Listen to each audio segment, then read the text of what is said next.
वो देखो तोला तका हो जाते, देखो तोला तका हो जाते। तोर नैना हवे शराबियो रानी बिना पिए मैं मता गे। तोर नैना हवे शराबियो गोरी बिना पिए मैं मता गे। मुँह में नहीं माते रे टूरी इंग्लिश में नहीं माते वो, मुँह में नहीं माते रे टूरी इंग्लिश में नहीं माते वो।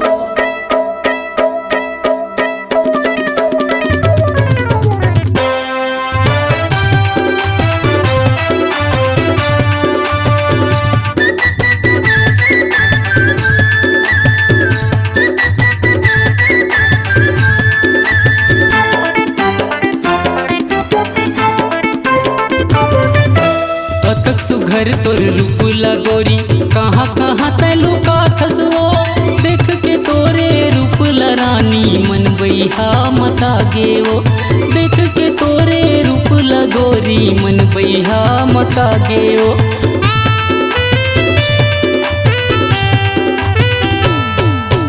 अतक सुघर तोर रूप लगोरी कहाँ कहाँ तैलुका खसवो, देख के तोरे रूप लरानी मन बैहा मता गे वो, देख के तोरे रूप लगोरी मन बैहा मता गे वो। हथी माँ नहीं माते रे टूरी बाटल माँ नहीं माते वो, हथी माँ नहीं माते रे टूरी बाटल माँ नहीं माते वो।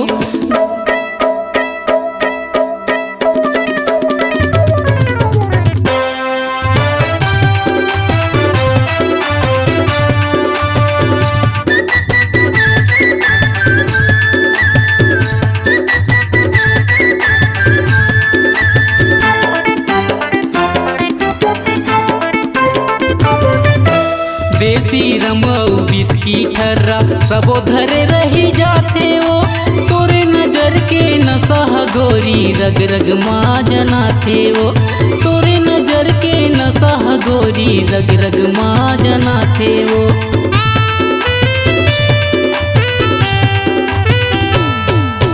देसी रमऊ बिस्की ठर्रा सबो धरे रही जाते वो, तोरे नजर के नशा गोरी रग रग माँ जनाते हो, तोरे नजर के नशा रानी रग रग माँ जनाते हो।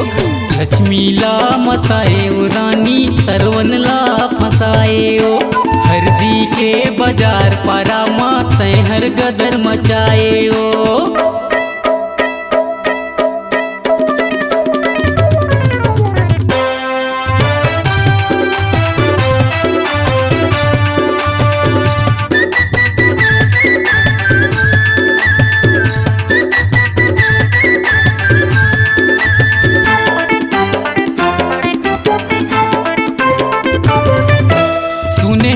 तोरी चर्चा गोरी गली गली माँ होते वो, गोरी गुलाबी गाल लतोरे चूमे के मन करते वो, गोरी गुलाबी गाल लतोरे चूमे के मन करते वो।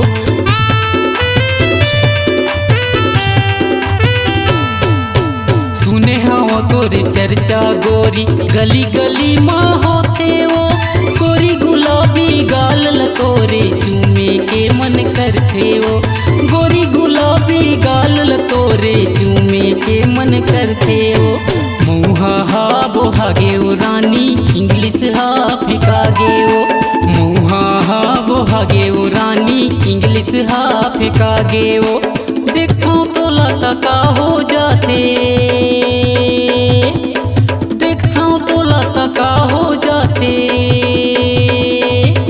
तोर नैना हवे शराबियो रानी बिना पिए मैं मता गे, तोर नैना हवे शराबियो गोरी बिना पिए मैं मता गे, तोर नैना हवे शराबियो रानी बिना पिए मैं मता गे, तोर नैना हवे शराबियो गोरी बिना पिए मैं मता गे, नैना हवे शराबियो गोरी बिना पिए मैं मता गे, तोर तोर नैना हवै शराबियो रानी बिना पिए मैं मता गयो। तोर नैना हवै शराबियो गोरी बिना पिए मैं मता गयो। तोर नैना हवै शराबियो रानी बिना पिए मैं मता गयो। आपकी आवाज ही आपकी पहचान है। यदि आप अपनी आवाज को एक नया आयाम देना चाहते हैं तो चले आइए मल्टी ट्रैक डिजिटल रिकॉर्डिंग के लिए AVM audio video studio Khamtarai Raipur. Mobile number 9301523929 और 7869646201। यदि आप नए एवं पुराने गीत सुनना चाहते हैं तो avmgana.com में जाकर गाना फ्री डाउनलोड करें और YouTube चैनल में AVM गाना और KK कैसेट्स को सब्सक्राइब करें।